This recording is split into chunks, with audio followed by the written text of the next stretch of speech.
자, 이제 등비수열의 일반항, 그 다음 등비중항, 등비수열의 합, 이런 것들에 대해서 공식들도 만들어 보고 어떻게 써먹는지 좀 봤어요. 자, 그러면 요것들을 가지고 이제 등비수열의 활용을 한번 해볼 건데요. 자, 첫 번째 활용하는 방법은 이자 계산하는 방법이에요. 복리법.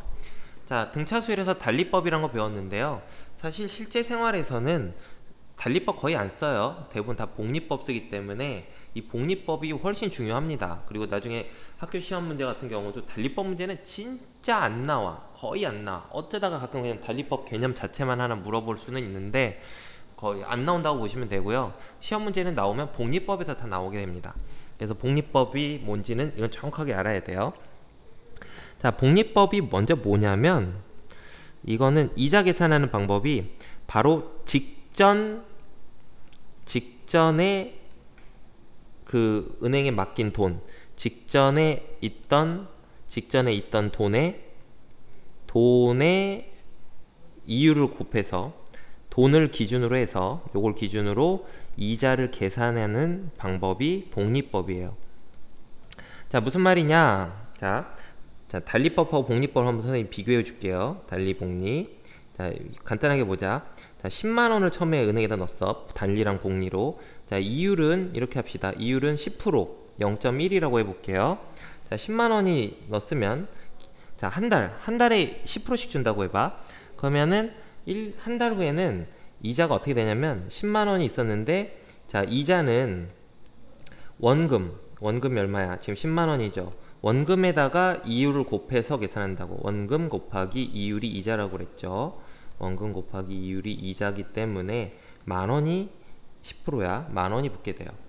또 한 달이 지나면 거기에다 또 만원이 붙어. 이자는 항상 제일 처음에서 원금 기준으로만 계산한다고, 단리법은.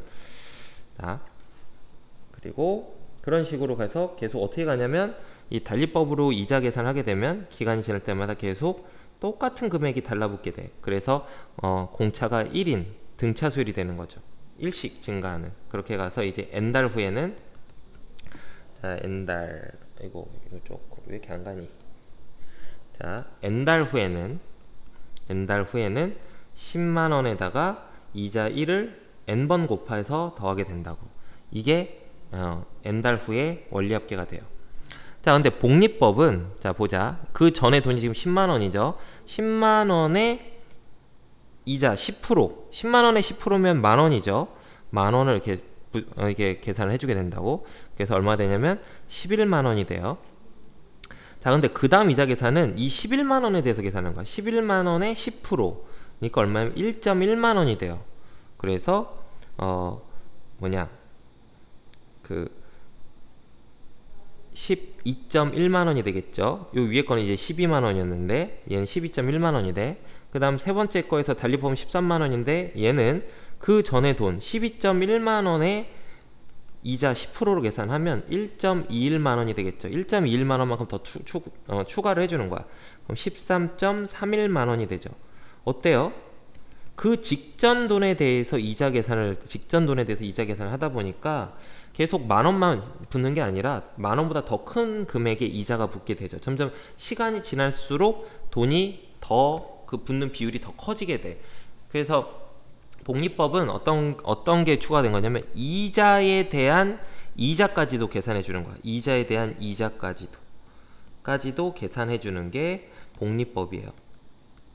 근데 단리법에서는 원금에 대한 이자만 계산합니다. 중간에 이제 시간이 지나면 이자가 붙어서 돈이 더 커지잖아. 근데 이자가 붙은 이자에 대한 이자는 생각을 안 하는 거지. 응? 이게 단리법이야. 복리법과 단리법의 차이가 뭔지 알겠어요? 자, 그리고 실제로는 대부분의 이 이자 계산은 룰에서는 다 복리법으로 계산을 합니다.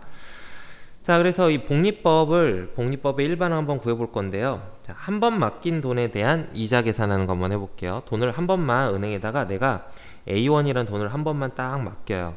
그런 다음에 이율이 R일 때 n달 후에 원리합계 어떻게 되는지 보는 거야. 처음에 A1이라는 돈이 있었어요. 한 달이 지나면, 자, 그 A에다가 이자가 AR이 되니까 원금이 A1이고 이자가 AR이야. 원금 곱하기 이율. 그래서 A 곱하기 1 플러스 R이 한 달 후에 돈이 됩니다. 또 한 달이 또 지나면 자, 원금이 A 곱하기 1 플러스 R이었는데 자, 거기에다 얼마큼 이자 붙냐면 원금 A1 플러스 R에다가 이율 R을 곱하면 돼요. 이게 원금이고 이게 이자야 이번엔. 그렇게 해서 그러면 이제 A의 1 플러스 R이 공통이니까 이거 묶어보면 여기 묶었어. 나갔으니까 여기 1 남고 여기는 R만 남죠. 그래서 A에다가 1 플러스 R이 두 번 곱해지는 걸 알 수 있어요. 또 한 번만 더 해보면 또 마찬가지로 A1 플러스 R의 제곱이란 돈이 있었는데 여기다가 A1 플러스 R의 제곱 이거에 이율 R을 곱해서 이자를 만들어낸다고. 그래서 A1 플러스 R의 제곱으로 묶어주면 A1 플러스 R의 세제곱이 되는 걸 알 수 있어요. 자, 기간이 지날 때마다 1 플러스 R배씩 곱해져 가는 걸 알 수 있죠. 그래서 복리법으로 이자 계산하게 되면 이 돈이 늘어가는 게 공비가 1 플러스 R인 등비 수열로 증가하게 돼요. 그래서 n달 후에는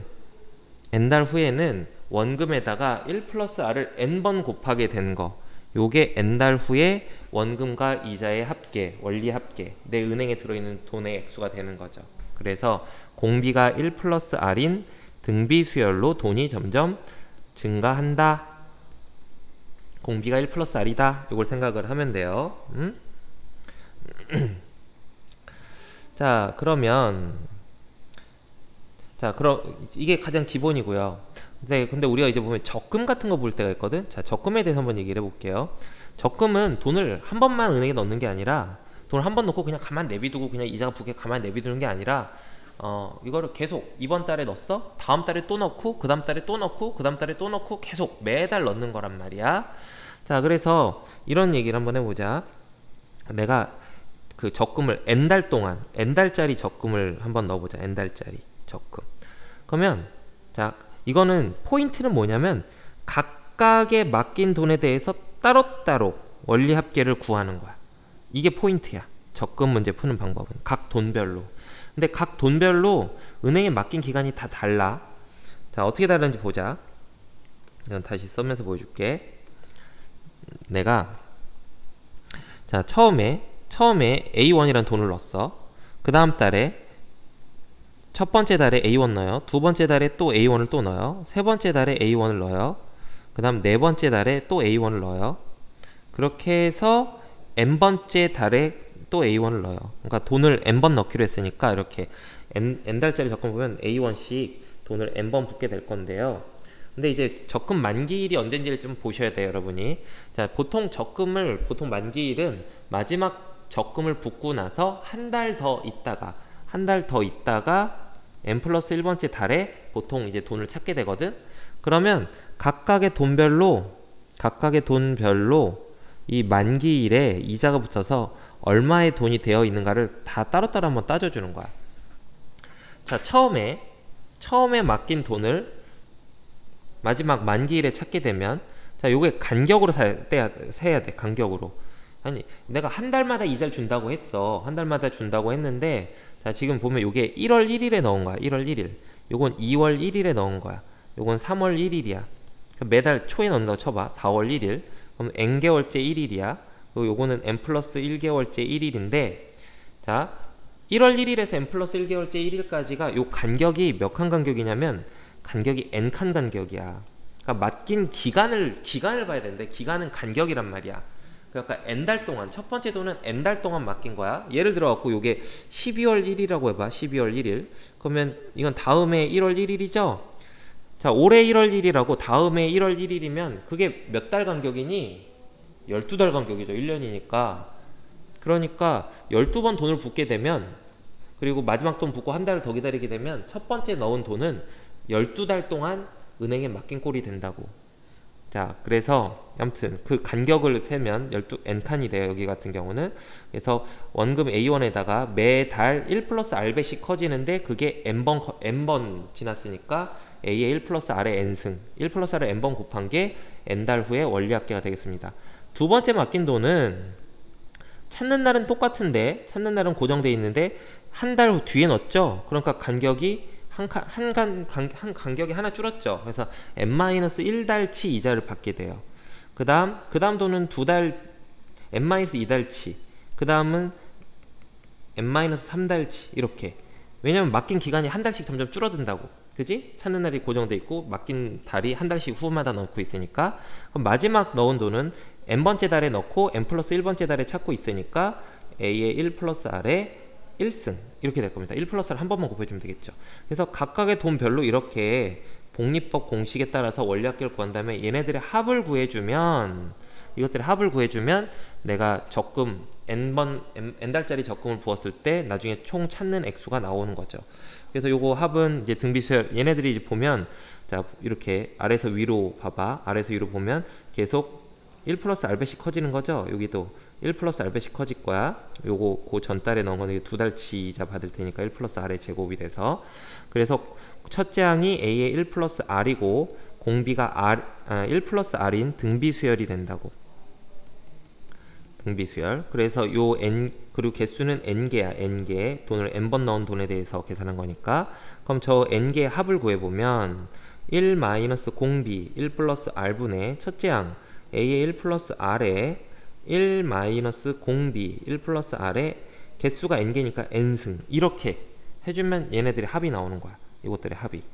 그래서 정리해주면, 자 분모 문제 이거 계산하면 1 마이너스 1은 사라지고 마이너스 r이니까 마이너스 보기 싫지. 분모 문제에다 마이너스 곱하자. r분의 a의 1 플러스 r에 1 플러스 r의 n승 빼기 1, 이렇게 정리가 돼요. 이게 바로 n달 후에 적금 문제가 적금 찾았을 때 만기 금액, 만기일에 찾은 금액이 되는 겁니다.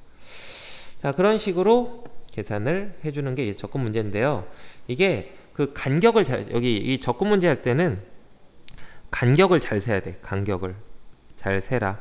지금 선생님이 마지막 돈을 넣고서는 한 달 있다가 찾는 경우를 얘기를 해줬는데, 그게 꼭 안 그렇게 계약을 할 수도 있어. 그냥 마지막 돈 넣자마자 그때 바로 찾는다 그러면은 그 각 돈별로 맡기는 간격이 하나씩 줄어들 수도 있다고. 그래서 각각의 돈별로 은행에다 얼마의 기간 동안 맡겼는가, 이거를 세심하게 따져야 돼요. 이걸 잘 세야 돼. 이거 잘못해서 원래 11달 맡겼는데 내가 12달 맡긴 걸로 잘못 생각하잖아? 그러면은 계산이 잘못된다고. 훨씬 더 많은 금액을 받게 되니까. 그래서 간격을 잘 세주는 게 중요합니다. 자 이거랑 이제 비슷한 문제가 이번엔 할부야. 할부. 니네 할부가 어떤 거니? 내가 물건을 샀어. 10개월 할부로, 아니면 12개월 1년짜리 할부로. 그러면은 물건값이 예를 들어서 100만원이었어? 아니 120만원이라고 하자. 120만원짜리 물건을 샀는데 내가 12개월 할부로 샀어? 그럼 매달 매달 10만원씩 주면 될까요? 아니요. 이게 할부에도 원래는 이자가 있어요. 그래서 120만원짜리를 12개월 할부로 샀을 때 10만원씩 주면 되는 게 아니라 이자까지 좀 포함을 해서 줘야 돼. 자 그걸 어떻게 생각하는지 이제 보도록 할 거야. 자 원래 물건값이 있었어요. 대문자 A1이란 물건값이 있는데, 이 물건값을 내가 n개월에 걸쳐서 나눠가 볼 거야. n번에 걸쳐서 나눠갚기를 할 거야. 그게 할부야. 자 그러면 결국은 어떻게 보는 거냐면, 이게 대출을 받은 거야. 물건값만큼, 대문자 A1만큼 대출을 받았고요. 그럼 n달 후에는 내가 물건값만 주면 되는 게 아니라 대출을 받았으면 이자까지 줘야 되잖아. 그래서 n달치 이자까지 포함한 금액인 그 사람한테, 물건 판 사람한테 줘야 되는 돈이 A 곱하기 1 플러스 R의 N승만큼의 돈을 줘야 돼요. 이게 결국은 내가 갚아야 할 돈이 되는 겁니다. 그러니까 할부는 분할 상환이야. 대출을 받은 건데 그걸 쪼개서 갚는 거지. 자 그럼 이 갚아야 할 돈을 만드는데 어떻게 만드냐면, 자 내가 한 달 후에 A1, 두 달 후에 A1, 매달 똑같은 금액을 할부로 이제 갚는단 말이야. 이제 매달 갚는 돈을 A1이라고 했을 때, 이 각각의 돈 A1을 똑같은 이율로 내가 이 할부의 만기일까지 이거를 적금을 붓는다고 생각을 하는 거야. 각 돈별로 적금을 부어보자. 할부의 만기일까지. 자 적금을 부어보면, 자 봅시다. 지금 0에서 여기 처음 물건 산 날부터 최종적으로 할부가 끝난 날까지 간격이 n달이야. n달. 자 그런데 이제 첫 번째 할부금을 넣었을 때 그걸로부터 할부 만기일까지는 그럼 한 달 후니까 n-1달이에요. 그래서 첫 번째 돈이 할부 만기일에 되면 1 플러스 r배씩 n-1번 커지게 돼요. 그래서 첫 번째 할부금, 갚은 할부금은 할부 만기일에 요 돈이 이자가 붙어서 이만큼이 되어 있습니다. 두 번째 할부금은 또 한 달 더 후에 넣었으니까 그 한 달만큼 이자를 덜 받겠죠. 세 번째 할부금도 한 달 후에 넣었으니까 한 달만큼 이자를 덜 받아요. 그리고 n-1번째 할부금은 A의 이제 한 달치 이자가 받겠죠. 그리고 마지막 할부는 보통 어떻게 하냐면 마지막 할부금 갚자마자 그 순간 바로 끝나요. 마지막 할부금 갖고 나서 한 달을 더 기다리거나 그러지 않아. 그래서 마지막 할부금을 딱 A1을 딱 주고 나면 그 자리에서 바로 끝나. 이렇게 해서 할부금을 이제 n번에 걸쳐서 나눠 갚게 되는 거죠. 그러면 내가 분할 상환한 각각의 돈 있지. 얘도 마찬가지. 할부도 마찬가지. 각각의 돈별로 할부 만기일에 이자가 붙어서 얼마가 돼 있는지를 생각을 해보는 거죠. 그래서 이게 바로 매달 A1씩 할부금을 내서 그 만기일에 이자까지 붙어서 만들어낸 금액이에요. 이 값들의 합이 원래 물건값 플러스 이자가 된 이 값하고 똑같아지게 만들어주면 돼요. 그게 이제 룰이에요. 할부금을 갚는 할부금을 갚을 때 그 계산한 룰이 이거라고. 요 네모랑 요 위에 거가 같다. 자, 그래서 얘네들의 합을 구해봅시다. 자, 첫째 항은 이번엔 A고, 이게 첫째 항이고, 공비가 얼마예요? 1 플러스 R짜리 그 등비 수열을 이게 몇 개냐면 N개를 더하고 있는 거야. 그래서 SN을 구해보면, 자, 첫째 항 1 빼기 공비 1 플러스 R분의 첫째 항 A의 1 마이너스 1 플러스 R의 N승. 이거가 얘네들의 합인데 그게 뭐랑 같아야 되면 물건값 대문자 A 곱하기 1 플러스 R의 N승이 돼야 돼요. 그래서 정리를 하면 R분의, 자, 분모 문제에다가 마이너스 곱할 거야. A의 1 플러스 R의 N승 빼기 1. 이게 A의 1 플러스 R의 N승이죠. 자, 그래서 매달 갚아야 되는 할부금은 얼마냐? AR 1 플러스 R의 N승 나누기 1 플러스 R의 N승 빼기 1. 이게 바로 매달 갚아야 되는 할부금입니다. 그러니까 내가 A만원짜리 물건을 샀어. A1짜리 물건을 샀을 때 그때 매달 이율이, 할부 이율이 있어. 할부 이율이 R이면 그럼 매달 내가 갚아야 되는 할부금은 이렇게 계산을 하면 돼요. 이렇게 여기에다 이제 물건값하고 이율하고 기간만 정해지게 되면 그러면 매달 갚아야 되는 할부금이 구해지게 되는 것이죠. 자, 그렇고요. 이번에는 이런 거는 이제 비슷한 거, 할부랑 거의 비슷한 개념 중에 하나가 또 연금이에요. 연금이 뭐냐면, 자, 내가 그 젊었을 때 돈을 열심히 모은다고 월급을 해서 월급을 받으면 그 중에 일부분을 계속 이제 연금공단에다가 불입을 해서 이렇게 납입을 해서 계속 돈을 쫙 모아놔요. 그래서 나이가 먹을 때까지. 그래서 나중에 내가 이제 은퇴할 때까지 그동안 모았던 돈이 이제 대문자 A1이라는 돈을 모았다고 해볼게요. 자, 그러면 그 다음부터는 어떻게 하냐면은 이제 이거를 나눠서 받는 거야. 내가 대문자 A1이라는 돈을 예를 들어서 은행에다 100만원을 넣어놓고 그 다음부터 매달 10만원씩 쪼개서 받는 거야. 이런 식으로 쪼개서 받는 게 이게 연금이야. 자, 그런데 어떤 사람은 원래 계약상으로는 10만원씩 받기로 했었는데 연금을 매달 10만원씩 받기로 했는데 어떤 사람이 내가 지금 당장 목돈이 필요해. 그래서 나 연금 안 받을 테니까 지금 당장 나한테 그 연금 받을 거 한꺼번에 일시불로 주세요 라고 얘기할 수가 있어요. 그럼 그럴 때 어떻게 계산하면 되느냐, 이렇게 계산하면 돼요. 자, 원래 내가 연금을 A1씩 N달 동안 받기로 했었어. N달 동안, N번에 걸쳐서. 자, 그런데 지금 당장 달라고 하잖아? 그럼 어떤 일이 일어나냐면 사실 은행에서는, 연금공단에서는 다음 달에 10만원을 그 사람한테 이제 지불하기로 약속을 했잖아? 그럼 실제로 지금 이번 달에 연금공단에서 준비하고 있는 돈은 10만원을 준비하지 않고 있어요. 10만원에 보다 작은 돈을 준비해요. 왜냐면 이 돈은 가만히 내비두면 이자가 붙어갖고 어차피 액수가 더 커질 거거든. 그래서 지금 당장 그 연금공단에서 그 사람한테 주기 위해서 준비하고 있는 돈은 1 플러스 R분의 10만원만 준비하고 있어요. 이 돈만 준비하고 있으면 한 달이 지나면 여기다 1 플러스 R배를 하게 돼서 10만원이 될 테니까. 그 다음 두 달 후에 줄 돈을 위해서는 1 플러스 R의 제곱분의 10만원. 그러니까 이 이자가 있는 세상에서는 시간이 한 달씩 앞으로 갈 때마다 1 플러스 R배씩 커지거든. 반대로 아직 과거로 지나가면 돈이 오히려 좀 줄어들죠. 아직 이자가 안 붙어서. 그게 어떻게 되면 1 플러스 R분의 1만큼 줄어들면 돼요. 그래서 두 달 후에 10만원 주려면 연금공단에서는 1 플러스 R의 제곱분의 10만원의 돈만 준비하고 있으면 돼요. 왜냐면 두 달 후에 한 달씩 지날 때마다 1 플러스 R배씩 이자가 붙어서 커질 테니까. 그러면 10만원이 됐을 거 아니냐. 이런 식으로 현재 준비하고 있는 돈이 이만큼의 액수가 된다고. 세 달 후에 거는 1 플러스 R의 세제곱분의 A1의 돈을 준비하게 된다고. 그렇게 해서 n-1번째 달 후에 줄 돈을 그 A1을 주기 위해서는 은행에서 지금 연금공단에서 1 플러스 R n-승분의 A1의 돈을 준비를 하고 있습니다. 그리고 n달 후에는 1 플러스 R 승분의 A1의 돈을 준비하고 있으면은 알아서 이자가 붙어서 이 돈들이 된단 말이지. 그래서 지금 현재 연금공단에서 내가 그 사람한테 주기 위해서 준비하고 있는 돈은 요거밖에 없는데 당장 돈을 다 달래. 그럼 얼만큼 줘? 지금 준비하고 있는 돈을 그냥 줘버립니다. 그러니까 원래 받아야 될 돈 이렇게 그 나중에 받았으면은 총합이 NA를 받겠죠. 근데 이걸 땡겨서 받으면 아직 이자가 안 붙은 액수를 받기 때문에 그래서 값이 좀 이 NA보다 작은 돈을 받게 되죠. 그래서 일시불로 받았을 때 받는 돈의 액수는 얼마가 되냐면 이 값들의 합이에요. 이 값들의 합. 이 네모친 것들의 합. 자, 그럼 봅시다. 이 첫 장을 이걸로 보면 자, 공비가 어떻게 되냐면 그 1 플러스 R분의 1이 공비죠. 또 1 플러스 R분의 1만큼 곱하면 그 다음항이 나오죠. 그래서 첫 장이 1 플러스 R분의 A가 첫 장이고 공비가 1 플러스 R분의 1인 이런 값들을 몇 개를 더하고 있어? n개를 더한 게 바로 지금 연금공단에서 준비해 놓고 있는 돈의 합이죠. 그래서 요거를 이제 계산을 해주면 일시불로 이걸 다 더해주면 일시불로 받는 액수가 나와요. 그럼 등비수열 합공식 쓰는 거야. 1 빼기 공비 1 플러스 R분의 1 분의 첫째 항 1 플러스 R분의 A에 1 빼기 공비 1 플러스 R분의 1의 n승.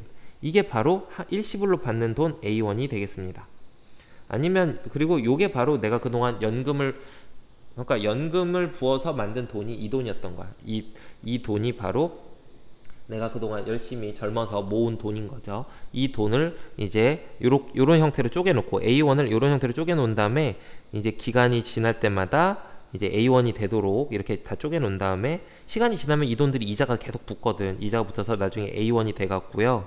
그렇게 해서 이제 그냥 원래대로 연금 원칙적으로 받게 되면 뭐 한 달 후에 A1, 두 달 후에 A1, 세 달 후에 A1, 매달 A1씩 이렇게 받게 되는 거죠. 이렇게 받을 거였던 거죠. 그래서 요게 이제 한꺼번에 받는 돈이고요. 요거 정리해주면 분모분제다 1 플러스 R 곱해봐. 그러면 분모는 1 플러스 R 빼기 1, 여기다 1 플러스 R, 여기다 1 플러스 R 곱하고 여기다 1 플러스 R 곱하면 A에 1 마이너스 1 플러스 R의 N승 분의 1 이렇게 되겠죠? 그럼 R분의 A에 1 빼기 1 플러스 R의 N승 분의 1인데 번분수 보기 싫어? 그럼 분모분제다 또 1 플러스 R의 N승을 곱해봐. 그러면 1 플러스 R의 N승 곱하면 A에 자 여기다 1 플러스 R의 N승 곱해봅시다. 곱하면 1 플러스 R의 N승이고 빼기 1 이렇게 되죠. 이게 바로 연금을 매달 받아야 되는 돈이 A1인 연금을 이걸 지금 당장 한 방에 받고 싶어요 라고 하면 그때 받을 수 있는 액수가 되는 겁니다. 그래서 자 지금 선생님이 세 가지 예를 보여줬는데요. 적금 문제, 할부 문제, 분할 상환 혹은 또 연금 같은 거. 연금도 사실 분할 상환하고 비슷한데 이번에는 일시불로 땡겨받는 그런 얘기 이런 걸 이제 보여줬는데 결국은 각각의 돈별로 한다는 게 이제 포인트예요. 각 돈별로 할부가 됐든 적금이 됐든 그리고 각 돈들은 시간이 한 기간씩 지날 때마다 1 플러스 R배씩 커져요. 반대로 아직 지나지 않았으면 과거로 가면 한 달씩 과거로 갈 때마다 1 플러스 R분의 1만큼씩 줄어들어요. 그런 것들을 이용을 해서 나중에 등비수열 합공식 써갖고 정리를 해주면 됩니다. 자, 그 다음에 이제 등비수를 활용하는 주제에서 이제 도형 문제가 나오는데요. 이 도형 문제는 이건 다 닮은 도형들이 나와요. 닮은 도형들이 나와요. 그래서 닮은 비가 공비랑 연결이 돼요. 그러니까 등차수열에서는 등간격으로 잘라서 길이가 뭐 1씩 증가한다든지 길이가 똑같이 2씩 증가한다든지 이랬는데 이번에 이쪽 도형 문제들은 길이들이 1씩 증가하거나 뭐 1 계속 1씩 증가하고 이렇게 등간격으로 증가하는 게 아니라 비율로 증가하는 거야. 계속 2배씩 커지든지 뭐 계속 3배씩 커지든지 이런 식으로 비율로 그 닮은 비가 1대 3이었어? 그럼 3배씩 커진다는 소리죠. 닮은 비만큼씩 계속 커지는 그런 도형 문제들에서는 뭐 그때 그런 도형의 변의 길이나 넓이나 뭐 부피나 뭐 이런 것들이 이제 그 등비 수열로 진행을 하게 됩니다. 자, 예제를 갖고 요거는 이따가 보도록 합시다.